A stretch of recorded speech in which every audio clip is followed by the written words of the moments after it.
그런즉 이제 너희는 알라 곧 여호와께서 아합의 집에 대하여 하신 말씀은 하나도 땅에 떨어지지 아니하리라. 여호와께서 그의 종 엘리야를 통하여 하신 말씀을 이제 이루셨도다 하니라. 예후가 아합의 집에 속한 이스라엘 남아있는 자를 다 죽이고 또 그의 귀족들과 신뢰받는 자들과 제사장들을 죽이되 그에게 속한 자를 하나도 생존자를 남기지 아니하였더라. 아멘. 저는 오늘 말씀의 제목을 땅에 떨어지지 않는 말씀이라고 정해보았습니다. 제가 왜 이 제목을 땅에 떨어지지 않는 말씀이라고 정하게 되었냐면요, 1절부터 17절의 그 매일 성경 본문에 따라서 계속 묵상을 하는데 10절만 되면 브레이크가 달린 듯이 자꾸 이렇게 멈칫 하게 되는 거예요. 그래서 10절을 이렇게 묵상하다 보니까 이 말씀이 저에게 너무나 은혜가 돼서 이 말씀 중심으로 한번 이 배경과 이 말씀 본문을 한번 풀어보자라고 생각을 해서, 그래서 제가 이 제목을 땅에 떨어지지 않는 말씀이라고 했습니다. 오늘 그 본문 10절에 나오는 그 이 땅이라는 이 단어는요, 우리가 밟고 있는 이 땅의 그 지면을 말하기도 하지만, 우리가 살고 있는 이 지구, 이 세상이라는 뜻도 있습니다. 그리고 이 떨어진다라는 것은 넘어진다라는 뜻도 있지만 거짓말이라는 뜻도 갖고 있는 그 성경에 나오는 이 단어이기도 합니다. 그러니까 땅에 떨어지지 않는다라는 것을 다른 뜻으로 우리가 보면 세상에는 거짓 없는 말씀의 그 뜻을 가지고 있습니다. 우리가 제목이 땅에 떨어지지 않는 말씀이잖아요. 그러니까 말씀은 세상에 거짓이 없다라고 우리가 또 그런 의미로 이렇게 볼 수가 있는데요. 쉬운 성경을 보니까 이 말씀 부분을 말씀은 절대로 어긋나지 않는다라고 번역을 하고 있더라고요. 하나님의 말씀은 거짓이 없으며 절대로 어긋나지 않는다라는 것을 오늘 이 본문에서는 말씀을 하고 있습니다. 이것을 믿으십니까? 네, 아멘. 하나님의 말씀은 거짓이 없으며 절대 어긋나지도 않고요. 또한 세상에 반드시 이루어진다라는 우리의 신앙 고백이 있어야 될 것 같습니다. 이것에 대한 한 가지 증거로요, 아합의 집안에 대하여 하신 하나님의 말씀이 있습니다. 그래서 그 말씀이 이루어져 가는 이야기들이 오늘 그 열왕기하 10장에 있는 이야기들이거든요. 그래서 이 본문의 배경을 좀 이야기처럼 새벽에 좀 피곤하시고 그러니까 좀 재미있게 풀어보려고 합니다. 10장의 그 10절을 보면 엘리야를 통하여 하신 말씀을 이루셨다라고 이렇게 말씀이 있는데요. 하나님께서 엘리야를 통해서 어떤 말씀을 하셨지? 라고 궁금하잖아요. 하나님의 말씀을 이루었다고 하니까 어떤 말씀을 하셔서 이루었나 보니까 그 전에 열왕기상 21장에 기록된 말씀들이 있더라고요. 21장 1절은 이렇게 시작해요. 그 후에 이 일이 있느니라 라고 시작을 하는데, 그 후라는 것은 이스라엘과 그 아람의 군사력이 너무나 차이가 있었는데요. 근데 하나님의 은혜로 이스라엘이 아람 군대를 이기게 됩니다. 그러니까 하나님의 은혜가 없이는 절대로 이길 수 없는 전쟁에서 하나님의 은혜로 이스라엘이 이기게 돼요. 그리고 나서 이 일의 사건은 이라고 하거든요. 그 후라는 거는 그 전쟁 후를 말하는 거고요. 그 다음에 이 일이라는 거는 어떤 사건이 있었냐면, 아합은 그 왕궁 그 곁에 나봇의 포도원이라는 그 포도원이 있었습니다. 근데 그 포도원을 채소밭으로 자기가 삼고 싶은 거예요. 그래서 나봇을 찾아가서 이 포도밭을 나한테 팔으라고 해요. 그랬더니 나봇이 뭐라고 얘기하냐면, 하나님께서 조상들에게 물려주신 것을 하는 것을 금한다고 말을 합니다. 그러니까 하나님의 말씀에 저는 순종하기 위해서 이것을 왕께 팔 수가 없습니다라고 얘기를 해요. 그러니까 예후가 그거를 듣고 집에 돌아와서 밥을 안 먹었대요. 곤란 거예요. 그래서 너무 심술을 부리고 있으니까 그 아내가 이 모습을 보고, 아니 왜 당신은 밥을 안 먹고 왜 이렇게 심란하게 왜 이렇게 있습니까? 라고 합니다. 그래서 성경에는 상한 마음으로 집에 와서 밥을 안 먹었다고 하거든요. 그러니까 아마 옆에서 보는 그 아내의 그 이세벨이 보고 답답했는지 그것을 듣고서는 이세벨이 났습니다. 그래서 이유를 묻고요. 그렇게 이렇게 여차저차해서 이 나봇의 포도원을 내가 너무나 갖고 싶은데 그것이 안 된다라고 얘기를 하니까 이 이세벨이 아마 좋은 부인이었던 것 같습니다. 이세벨이 나서요. 그런데 거짓 증인을 세워서요, 무고한 나봇을 죽입니다. 그리고 그 포도원을 남편을 위해서 뺐거든요. 근데 아합은 하나님이 그 물려주신 땅이라는 걸 알았으면 그러면 안 된다라고 이세벨을 말렸어야 되는데 가만히 나의 너무 사랑하는 아내 감사합니다라고 아마 했나 봅니다. 그러니까 이 둘은요, 하나님의 말씀을 어기게 됩니다. 그런데 이 모습, 이 나봇이 억울하게 죽어가는 이 모습뿐만 아니라 이 아합과 이세벨의 그 악한 행동 또한 하나님은 보고 계셨습니다. 그래서 하나님께서 엘리야를 아합에게 보내서 말씀을 하신 겁니다. 그 내용이 21장 20절에서 21절이거든요. 근데 제가 조금 더 쉽게 좀 이야기를 풀기 위해서 쉬운 성경으로 이렇게 보겠습니다. 제가 읽어드릴게요. 아합이 자기를 찾아온 엘리야를 보고 말했습니다. 아니 이 왼수, 네가 또 나를 찾아왔구나. 엘리야가 대답했습니다. 그렇소, 내가 왕을 찾아왔소. 내가 찾아온 까닭은 왕이 여호와께서 보시기에 나쁜 짓을 저질렀기 때문이요. 여호와께서 이렇게 말씀하셨소. 내가 너에게 재앙을 내리겠다. 너뿐만 아니라 종이든 자유인이든 네 집안의 남자란 남자는 다 죽이겠다라고 이 말씀을 합니다. 이것이 오늘 본문에서 이야기했던 하나님께서 엘리야를 통해서 아합에게 말씀하셨다라는 이야기가요, 이 배경입니다.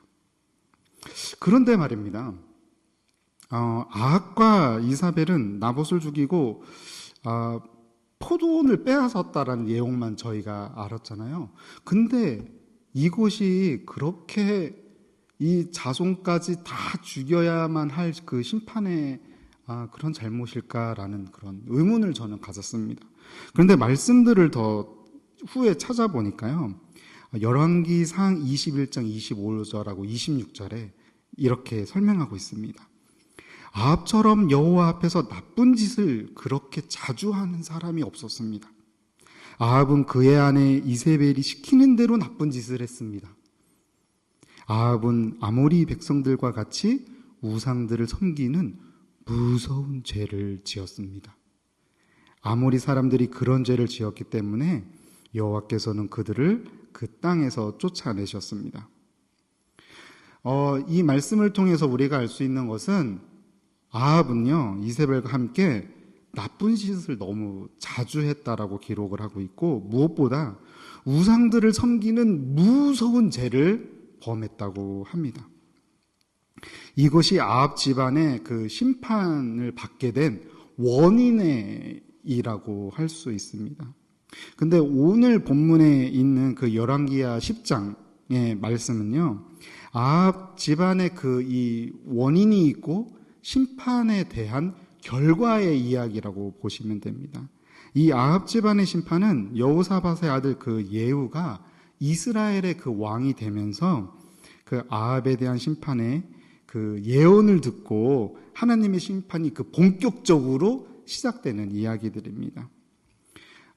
저희가 읽은 그 본문의 그 10장은 예후가 이제 왕이 된 다음에 그 아합의 70명의 그 아들들이 사마리아에 살고 있었는데 그 귀족들과 아합의 그 사람들을 왕족이니까요. 그 보호하는 사람들이 있고 가리키는 사람들이 있고 우리가 사극을 보면 왕자들이 있으면 보호하는 사람들이 있잖아요. 그래서 그런 사람들을 한테 편지를 보내는 내용으로 시작을 합니다.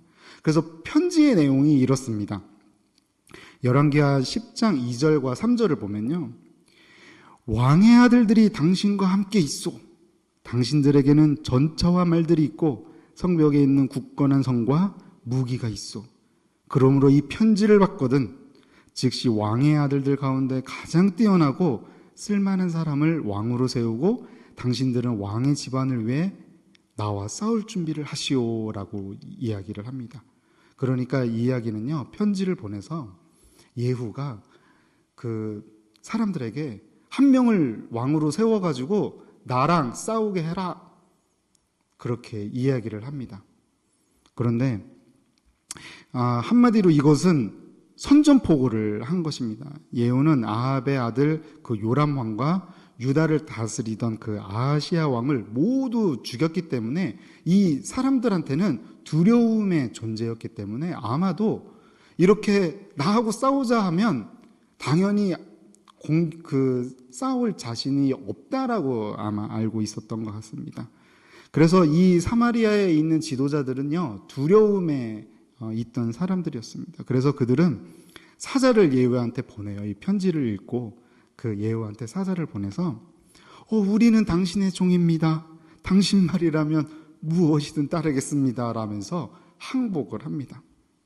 그러면 그냥 항복을 받아주고 그래, 너희들은 앞으로 나의 말에 복종해라고 하면 좋은데 그 항복을 들은 예후는요, 또다시 편지를 보냅니다. 어떤 편지를 보내냐면 왕의 아들들을 모두 죽이고 그의 머리를 바구니에 담아서 가지고 오라고 합니다. 그래서 그들이요, 아들들을 섬겼던 사람들이거든요.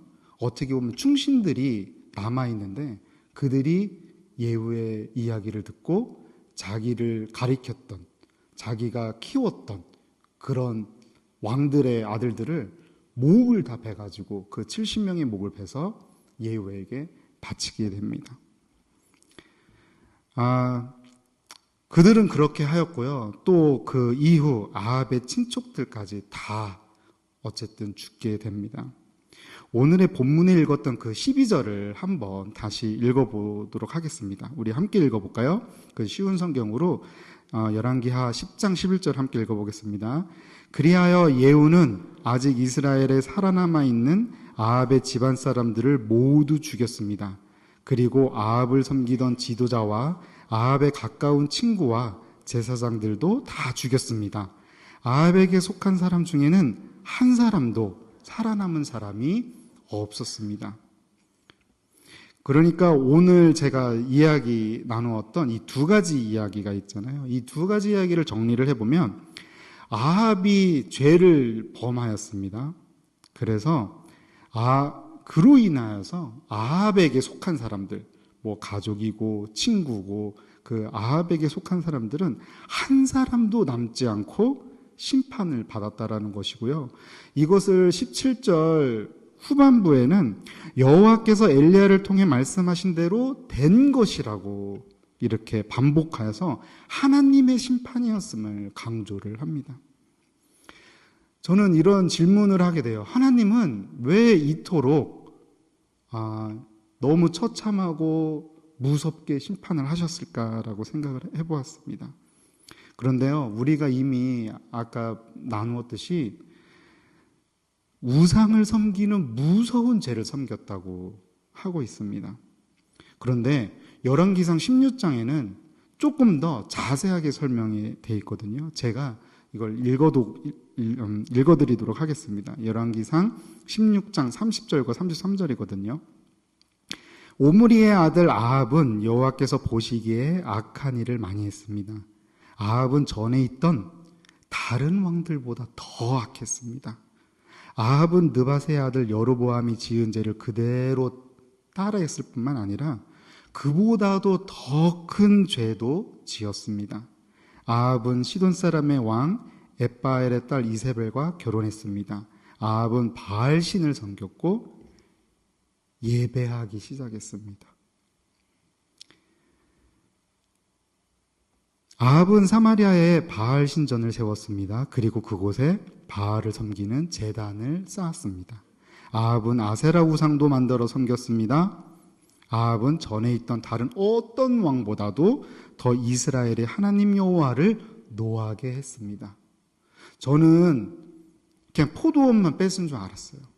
그러다가 그냥 우상 숭배만 한 줄 알았는데 이스라엘 어떤 왕보다도 가장 악한 일을 했대요. 근데 여기에서 가장 악한 행동은 무엇이냐면 우상 숭배라는 것입니다. 여러분, 하나님께서 그 무엇보다 싫어하시는 것이 또한 하나님을 무엇보다 화나게 하는 것이 무엇일까? 이 말씀을 보면요, 우상 숭배라는 것을 우리가 알 수 있습니다. 그렇다면 이 우상 숭배라는 것을 우리 지금 삶 가운데 한번 적용을 저는 해보고 싶었습니다. 근데 이 골로새서 3장에 그 우상 숭배에 대해서 이야기하는 것이 있어요. 그래서 하나님 이외의 것들을 더 소중히 여기는 마음가짐은 죄악된 것이라고 얘기하거든요. 그리고 특히 탐심은 우상 숭배라고 사도 바울은 말하고 있습니다. 탐심은 무엇일까라고 하면 더 가지고 싶은 마음이에요. 어떻게 보면 욕심일 수도 있습니다. 사랑하는 뉴비전 성도 여러분, 제가 생각하는 그 탐심은 주어진 삶에 감사가 없는 게 아닌가라는 생각을 해보았습니다. 우리가 오늘 아침에 어떻게 인사했죠? 이 순간이 감사합니다. 여러분, 지금 이 순간이 너무 감사하십니까? 저는 나에게 감사 없다는 것은 탐심이 있는 것이 아닌가라는 생각을 반대로 했습니다. 그러면 이것은요, 우상숭배예요. 이거를 다시 말하면 여러분이 감사하지 않으면요, 그것은 바로 우상숭배고 여러분들의 삶이 지금 현재에 감사하지 못하고 불평하고 내가 더 갖고 싶어하는 그 탐심이 가득한 하나님 외에 다른 것을 더 소중히 여기는 여러분들의 마음은 하나님이 가장 노여워하시고 가장 싫어하시는 우상숭배를 하고 있다는 것입니다. 이것은 아합처럼 하나님을 노하게 하고 심판을 피할 수 없게 한다는 것입니다. 그렇다면 반대로 감사하는 자가 되면 어떤 일이 우리 삶에 일어나는지를 골로새서 3장에는 또한 그 부분도 같이 관련해서 우리에게 권면해 주는 말씀이 있어요. 골로새서 3장 15절과 17절 말씀입니다. 그리스도의 평강이 너의 마음을 주장하게 하라. 너희는 평강을 위하여 한 몸으로 부르심을 받았나니 너희는 또한 감사하는 자가 되라. 그리스도의 말씀이 너희 속에 풍성히 거하여 모든 지혜로 피차 가르치며 권면하고 시와 찬송과 신령한 노래를 부르며 여기에 감사하는 마음으로 하나님을 찬양해라. 감사하는 마음으로 찬양한다는 것은 무엇입니까? 저는 감사하는 마음으로 예배를 드려라. 또 무엇을 하든지 말에나 일에나 다 주 예수 이름으로 하고 그 힘입어 하나님 아버지께 감사하라. 바울이 우리들에게 권면하는 말씀은요, 감사하라는 것이에요. 우리가 감사하는 마음이 있으면 하나님을 찬양하고 신령과 진정으로 예배하는 자가 됩니다. 이것은 하나님이 찾으시는 그 한 사람, 예배하는 그 신령과 진정으로 예배하는 그 한 사람이 감사하는 사람이라는 것입니다. 그것이 우리의 예배자의 모습이고 오늘 이 자리에 예배로 모인 함께 우리에게 권면하시는 말씀입니다. 여러분, 오늘 본문을 통해 제가 확신하는 그 말씀은요, 하나님의 말씀은 반드시 이루어진다라는 것이에요. 내가 우상을 숭배하고 죄를 범하면 하나님께서 반드시 심판을 하신다라는 것을 오늘 본문을 통해서 알았어요. 하지만 또한 하나님은 그렇게 저주하지만은 않으셨어요. 하나님은 우리를 너무나, 정말 너무나 독생자를 보내셔까지 너무나 사랑하시기 때문에 우리를 구원해 주셨잖아요. 그리고 우리가 성경에 보면 걱정하지 마라, 근심하지 마라, 내가 너와 항상 함께 하겠다라고 약속하십니다. 그렇다면 하나님의 말씀은 절대로 어긋나지 않고 이루어진다는 것은 지금 이 순간에도 우리 하나님께서는 우리와 함께 하시고 우리를 인도하시고 나의 연약함, 나의 아픔을 내 옆에서 붙잡아 주신다는 것입니다. 우리가 우상숭배에 속한 자가 아닌 하나님 말씀에 속한 자로서 하나님이 그 주시는 그 한없는 평강이 우리 뉴비전 성도 여러분들 그 마음 가운데, 삶 가운데 충만하시기를 진심으로 축원드립니다. 그래서 늘 여러분들의 삶 가운데 이 감사의 고백이 나오고 이 감사의 고백을 통하여 늘 하나님을 찬양하며 내가 진정으로 참된 예배자가 되기를 간절히 축원합니다.